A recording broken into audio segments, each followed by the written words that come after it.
2 जुलाई 1995 रात 11:15 पर Delhi police constable Abdul नाजिर Kunju अपनी रोज़ की ड्यूटी पर थे।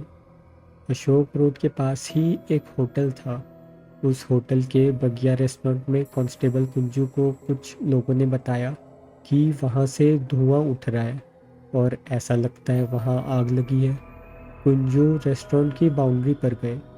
दीवार की दूसरी तरफ झांक के कुंजू ने देखा कि आग की लपटें उठ रही थी और तेज़ होती जा रही थी।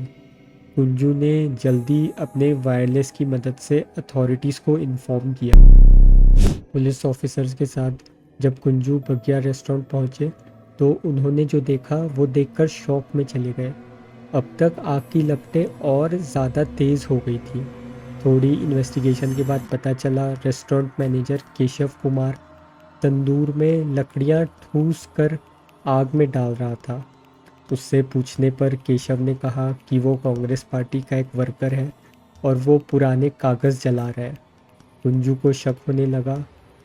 आग को बुझाने का ऑर्डर दिया गया पर आग इतनी तेज़ थी कि उसे बुझाने के लिए फायर ब्रिगेड को बुलाना पड़ा। कुंजू को शक होने लगा कि वो जो जला रहा था वो सिर्फ लकड़ियाँ और कागज़ नहीं था। आग के साथ एक तेज़ महक भी आ रही थी। आग बुझने पर उन्होंने तंदूर में झांक के देखा तो उनके होश उड़ गए। तंदूर में आधी जली हुई डेड बॉडी के टुकड़े थे। ये बात 1995 की है। उस टाइम सेलफोन्स नहीं हुआ करते थे, सोशल मीडिया का ज़माना नहीं था और बहुत लोगों से सुना है कि वो समय बहुत अच्छा था, पर इसका मतलब ये नहीं है कि उस समय क्राइम्स नहीं हुआ करते थे। जैसे क्राइम्स हम आज के समय में देखते हैं वैसा ही एक क्राइम था जिसने पूरे इंडिया को हिलाकर रख दिया था। हाई कोर्ट ने इसे one of the most rare case कहा था। आज मैं तंदूर कांड की बात करूंगा। नैना साहनी जो कि विक्टिम है, वो घर पर अपने पापा हरभजन सिंह और माँ जसवंत कौर के साथ रहती थी। उसकी एक क्वालिटी थी कि कोई उसे दबा नहीं सकता था। वो काफ़ी स्मार्ट थी और अपने ओपिनियन देने में कभी डरती नहीं थी। उसकी इसी स्किल के कारण वो स्टूडेंट पॉलिटिक्स में एंटर हुई, जहाँ पे वो जनरल सेक्रेटरी बनी गर्ल विंग की दिल्ली यूथ कांग्रेस पार्टी में। यही वो समय था जब नैना सुशील शर्मा से मिली। नैना की तरह ही सुशील शर्मा भी मिडिल क्लास फैमिली से बिलोंग करता था। सुशील बहुत बड़े सपने देखता था पर उन सपनों को पाने के लिए बहुत मेहनत भी करता था। सुशील एक प्रॉपर डेफिनेशन था स्ट्रीट स्मार्ट की। वो कनेक्शन बनाने में बहुत अच्छा था। उसने बहुत ही कम टाइम में अपना नाम बना लिया था स्टूडेंट पॉलिटिक्स में। वो 1977 में यूथ कांग्रेस का लीडर बना। 1989 में वो नैना से मिला और नैना को देखते ही उसे नैना से प्यार हो गया। उन्होंने 1993 में शादी की पर इस शादी को सीक्रेट रखा। सुशील को लगा ये शादी उसके करियर के बीच में आ सकती है। बात ये थी कि अगर कोई शादीशुदा आदमी है तो उसकी सबसे बड़ी वीकनेस उसकी फैमिली, उसके बीवी, उसके बच्चे होते हैं। तो वो नहीं चाहता था कि ये शादी उसकी वीकनेस बने। नैना भी उससे प्यार करती थी तो वो भी इसके लिए मान गई। ये शादी बहुत ही बुरी साबित हुई। सुशील और नैना के आए दिन झगड़े हुआ करते थे। सुशील चाहता था कि नैना किसी से बात ना करे और घर पर ही रहे। वो नैना के लिए बहुत ही ज़्यादा कंट्रोलिंग था। नैना भी ये सब सहती नहीं थी और उसको उसकी ही भाषा में जवाब दिया करती थी। नैना को गुस्सा इस बात का आता था कि वो चाहता था कि नैना किसी लड़के से बात ना करे, पर जब वो पार्टीज़ में जाता था तो वो दूसरी लड़कियों के प्रति बहुत अट्रैक्टेड रहता था और बड़े ही नरम तरीके से बात करता था। सुशील को इस बात पे गुस्सा आता था कि नैना का एक पुराना दोस्त था करीम, जो कि कांग्रेस पार्टी में ही था।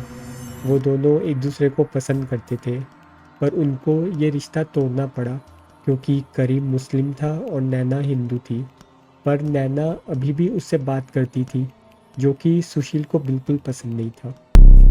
सुशील गुस्से में नैना के साथ मारपीट भी करता था और कई बार नैना को गोल बाजार के फ्लैट में बंद भी कर दिया करता था। नैना ने सोच लिया था कि वो सुशील को छोड़कर ऑस्ट्रेलिया चली जाएगी और अपना इंपोर्ट एक्सपोर्ट का बिजनेस करेगी। इस बारे में करीम के साथ वो फ़ोन पे प्लानिंग किया करती थी। 2 जुलाई 1995 की रात को सुशील जब घर आया तो नैना किसी से फ़ोन पे बात कर रही थी। सुशील ने पूछा पर नैना ने उसे नहीं बताया। सुशील ने जब फ़ोन का रीडायल दबाया तो सामने से उसने करीम की आवाज़ सुनी। इस चीज़ को वो बर्दाश्त ही नहीं कर पाया। वो बेडरूम में गया, अपनी पिस्टल निकाली और नैना के ऊपर 3 गोलियां चला दी। एक गोली नैना के सर पे लगी, दूसरी उसके गर्दन पे और तीसरी एसी में जाकर लगी। नैना कुछ सेकंड्स में ही मर गई थी। बहुत डर गया था। उसने डेड बॉडी को प्लास्टिक में लपेटा और कार में डाल दिया। इस काम को करने में उसके कपड़ों में खून लग गया था, तो उसने वापस आकर कपड़े चेंज किए।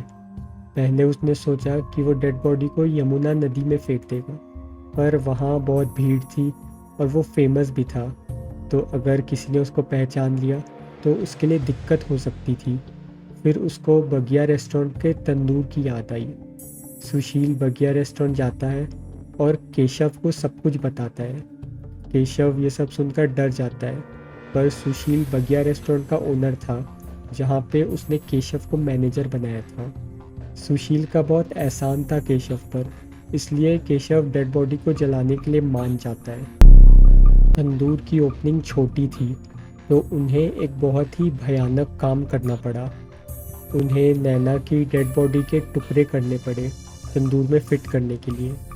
उसने तंदूर में बटर, पार्टी के पुराने कागज़, कार्डबोर्ड ये सब भी डाला आग को बढ़ाने के लिए।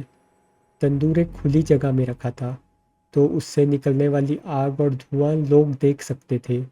ये चीज़ बहुत लोगों ने नोटिस की और एक लड़की ने पुलिस को फ़ोन कर दिया कि बगिया रेस्टोरेंट में आग लग गई है। पुलिस के वहाँ आने, आग बुझाने और डेड बॉडी देखने के बाद केशव को तुरंत ही अरेस्ट कर लिया गया, पर तब तक सुशील वहाँ से निकल चुका था। डीएनए टेस्ट से पता चला कि ये नैना साहनी की लाश है। ये भारत का ऐसा पहला केस था जहाँ डीएनए टेस्ट किया गया था।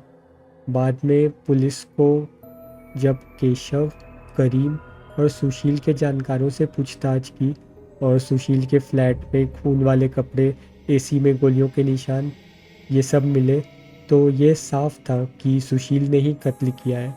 पर उसको पकड़ने में एक दिक्कत थी। वो पॉलिटिकल बैकग्राउंड से था, उसके पास पार्टी का सपोर्ट था, उसको ऐसे ही गिरफ्तार नहीं किया जा सकता था। सुशील भी बहुत चालाक था। वो फरार हो चुका था। कई समय बाद जब उसको पकड़ा गया तो वो कहानियाँ बनाने लगा। वो बोलने लगा कि वो तीर्थ यात्रा पे निकला था। पहले अजमेर गया, वहाँ से जयपुर, फिर मुंबई और वहाँ से चेन्नई गया था तीर्थ के लिए। उसने अपने बाल और दाढ़ी काट दी थी। वो पहचान में ही नहीं आ रहा था। जब पुलिस ने उसको रिमांड पे लिया तो उसने अपना जुर्म कबूल नहीं किया, पर कुछ समय बाद उसको जुर्म कबूल करना ही पड़ा। केस ने सबको हिलाकर रख दिया। दिल्ली के लोगों ने 1 साल तक तंदूर में बना खाना खाना ही बंद कर दिया था। पर अब हमारा सिस्टम देखिए। कुंजू, जिसने ये पूरा केस क्रैक किया था, उसका नाम 1999 में प्रमोशन की लिस्ट में सबसे आखिरी में था। उसने अपनी पूरी ज़िंदगी बहुत ईमानदारी से काम किया था, पर क्योंकि उसने एक ऐसा केस सॉल्व किया जिसमें एक पॉलिटिकल पार्टी का इंसान इन्वॉल्व था, उसका प्रमोशन रोक दिया गया। उसने इस बात से तंग आकर अपनी नौकरी ही छोड़ दी और एक छोटा सा बिजनेस संभालने लगा। सुशील को डेथ पेनल्टी मिली थी, जिसको कम कर कर उम्र कैद कर दिया गया। बाद में हाई कोर्ट ने 23 साल बाद 2018 में उसको जेल से रिहा कर दिया। अब सुशील एक मैरिज काउंसलर है। तुम सोचो, वो इंसान जो अपनी वाइफ को मारता था, घर से निकलने नहीं देता था, घर पर लॉक करके रखता था और गोली मारकर अपनी वाइफ की हत्या कर दी, वो आज लोगों को बता रहा है अपनी शादी को कैसे बचाएं?